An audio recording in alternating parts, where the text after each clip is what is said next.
honestly, I mean, I don't mean to sound too cliche about this, but really it was Acts 2. I mean, when I started the church, I was being assessed for church planting, and the people that were assessing me kept asking me, like, what church are you going to model the Austin Stone after? Because at the time, it was back in 2002, everybody was modeling their church after Willow Creek and Saddleback and all that. So North Point Community Church, and I'm like, are you going to be North Point? Are you going to be Saddleback, purpose-driven, seeker-driven? And I just kept telling them, look, I really want to move to Austin. I want to discover what the culture is, and I want to read the Bible. And I want to see what the Scripture says about church, and just kind of base that model off of that. And so really looking at the Scriptures and seeing the way that the New Testament believers lived their life, man, that's just what they were. I think we, a lot of times as American Christians, church is something that we do. New Testament believers, church is who they were. And mission was just an absolute, natural, automatic, given overflow of their lives. And so when I saw that, one of the things we started doing early on in the Austin Stone is, hey, we want to teach our people to live like that. We were very intentional about, early on in the planning of the churches, that we didn't advertise any outside of our body. In other words, a lot of the folks we were talking to said, man, you got to put flyers out, you got to send direct mail, let's do billboards and that sort of thing. One, we didn't have any money, but two, we just thought, what if our people just were the voice of our church and the voice of Christ in the community? And so early on in the game, when we began to grow and see more people not only coming to the Lord but just coming to church, we would ask them, how'd you hear about us? And they would say, well, we're hearing about it from my friend who I go to work with at Dell, or my friend in my neighborhood. And so we realized this was catching on, that people really looked at the mission of God as not something I did as a pastor to their friends, but it was something that they really viewed at as, I'm going to do this in the sphere of influence that God has placed me in my life. And so that was really a part of the DNA of our church from the very beginning. And one of the ways we kind of saw that happen were just in individual lives and the way people were inviting people to church, witnessing, that sort of thing. And so it's really been a God thing in the sense that it's been a part of the DNA from the beginning. I think the difference between just a regular small group and a missional community is in the word mission. One of the things we tried to do is we really changed the definition of success for our small group ministry. In our small group ministry initially, we would define success as a group of people, a small group of people that had kind of, in addition to their weekly Sunday gathering in our large group environment, met in homes and gathered together in homes, and that usually included some sort of meal and a Bible study and maybe prayer. And if we could get people to make that transition from the large group Sunday environment to a small group in a home, we define that as success. But one of the things we realized over the course of the years, our small group ministry, that's kind of where it was ending. People were sometimes finding real authentic biblical community, sometimes, most of the time they weren't. And so we redefined success. In other words, we define success not only as, are you, in addition to gathering in the small or large group environment, are you meeting a small group environment, but is that small group living on mission together in the city? Is that small group of people, not only are they studying Scripture, but are they being salt and light in the spheres of influence that God has them in the city? And so the definition of success became not only are you meeting together, but are you on mission together? And that's been a long process, man. I get asked all the time, how did you transition from small groups to missional community groups? And the answer is, well, we're still in the process 11 years later. I think American Christians' natural tendency is to gravitate towards a small group Bible study where they get to hang out with their buds and study the Bible together. It's just, I don't know why it's like that, but that's the way we're like. And so we're constantly having to reinfuse our church with the DNA and the call to live on mission. The difficult thing about living on mission is people get burnt out. And so I can get up and I can preach about it, or we can do a small group Bible study about it, and people get fired up about it, and then they go out and do it. And they get tired after a while, and they get burnt out, or they don't see success. And I think a lot of times that their mission is being fueled out of emotion, or it's being fueled out of guilt, or it's being fueled out of, it's the cool thing that the church is doing right now, instead of it being a response to the gospel. And when the most success we've seen are the individuals that go, okay, Jesus did all this for me. Jesus lived on mission for me. Jesus changed my life. And my mission, my ministry, my missional life is going to be an overflow of what Jesus has done for me. We've seen that be most sustainable in people's lives instead of being on mission for a lot of different reasons. I'm an introvert, and so my natural kind of gut reaction to people is to be away from them. And I know that may sound weird because I'm a guy that stands up and talks in front of people, but that's not that hard for me. But the one-on-one conversation with folks, or whatever, for whatever way God wired me, is more difficult. And so I have to be extremely intentional about building relationships with people that aren't believers outside of the church. And so one of the things I'm doing is I'm coaching my son's football team. And that's hard for me to do, to go out and have to interact with all those folks. And again, that may sound weird to people who are extroverts, but it's hard. But I do it because I'm called to be salt and light, not just in the pulpit. I realized several years ago that all my relationships were with saved people.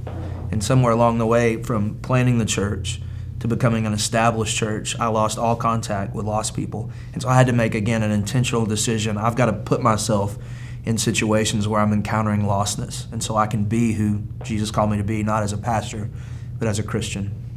One of the things that's interesting is I found, like, let's use an airplane, for example. If I'm sitting by a guy on an airplane, and a lot of times people are talkers, and they'll talk to me about all kinds of stuff, and their conversation, they're just chatty, and I'm talking to them, and then inevitably they'll ask me, so what do you do? And I found that the second the word pastor comes out of my mouth, the conversation immediately shuts down. I mean, it's happened 100 times out of 100 times. I can be having a great conversation with somebody, and I say, I'm a pastor. Oh. And I don't know what it is in our culture, but I think lost people, I don't know if they feel like they're being judged, if they have a negative view of what we do. But I try to avoid saying that as much as I can. I'll tell them I'm a writer. I'll tell them I'm a public speaker. I'll say a lot of things to them where I'm not lying to them, but I don't use the P word.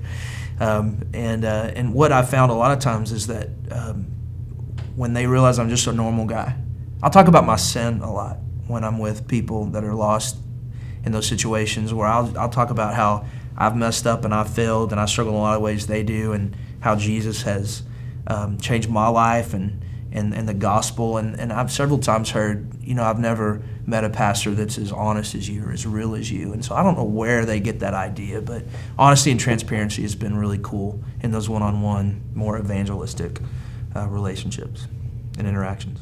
I was out playing baseball with my kids because it's springtime, and we've been playing for a couple months, getting ready for baseball season. And there was this father and his son who was in a wheelchair that I'd seen walking around several nights around the block. And I never had said anything to him. Again, I'm an introvert. It's painful for me to just walk up to some person I've never met and talk to him. But I could sense the Spirit saying, go, talk to him. And so because I think I'd been praying for those opportunities, and then the Spirit, I think, revealed to me, okay, you've been praying for it, here it is. I had the strength in that moment just to walk up to this guy I've never met and talk to his son that was disabled, and bring my sons over there, and we got to know them and get to know their story and talk to them for a long time and become friends with these folks. And I think that you pray that the Spirit gives you the opportunity, and then in those moments He'll give you the power to do it. And you got to say yes when He prompts. There's a school here in town that is the high school in a more under-resourced neighborhood, more impoverished neighborhood. And the way that it works in the state of Texas with schools is that you have to pass the standardized test. And I think I can't remember the exact numbers, so I'm going to be saying this wrong, but I can't remember if it's 3 or 4 or 5 years, but if your school as a whole fails those tests 3 or 4 years in a row, the state of Texas actually will shut the school down. I mean, it'll just shut it down. And so the school that was in one of the neighborhoods that we have one of our campuses had failed the standardized test as a whole 3 or 4 years in a row. And so we made the decision as a church that we were going to get involved, because one of the things we found out statistically is that when the state of Texas shuts these schools down, the kids don't just go to another school, right, in another neighborhood. It's over 50%, the dropout rate of 50% of the students just like, okay, well, I'm not going back to school. And so it just creates, again, this cycle of poverty and that sort of thing that's going on in this neighborhood, which made it probably that way in the first place. So we called out to the church and said, hey, let's go be intentional about living on mission in this high school. And we had folks that were teachers in more affluent schools in other parts of the town leave their jobs, move into the neighborhood, and go be teachers in this school. We had families move from the suburbs into this under-resourced neighborhood, not go and tear their houses down and build big new ones and jack up the property taxes, but just would go live in the houses in that neighborhood. And a mentorship program, hundreds of volunteers came into the school, started mentorship programs. We started helping fund their athletic programs, volunteering left and right. And within 1 year, we saw them pass their standardized test scores, and the state of Texas didn't shut it down. That's a neat story, man. And when that happened, the city starts paying attention. Because it's difficult. Every time they'd come to the school and say, "What happened? How'd you guys turn this around?" They say, "Austin Stone, da-da-da-da-da, Austin Stone, da-da-da-da, what's Austin Stone?" It's a church. And the city began to really take notice. I think the idea behind, instead of just being out in the suburbs and driving in, is it's kind of modeling Jesus. I mean, he lived incarnationally. I think he very easily could have spoken to us from heaven and said, "This is the way, the truth, and the life," but he didn't. He came to us. He put on our skin. He lived in our neighborhood. He ministered to us that way. And so I think that's what we've tried to model is, hey, we're not going to come in from outside and tell you what you need to do, but we want to come and live with you and suffer with you and be on the ground with you. And I think it's made a lot of difference. I think probably my greatest missional failure would be that I have a tendency to, I think, as a pastor, drive people too hard towards mission. And again, I said this earlier, that I think a lot of times people can go, okay, I see the need. I see that in the Bible. All right, I'm going to live on mission. And they'll go get fired up for 6 months and they'll get burned out. I think we've burned out a lot of people over the years instead of really training people. This is a lifestyle. This is what we do in response to the gospel. And really ministering and being on mission out of God's power versus their own.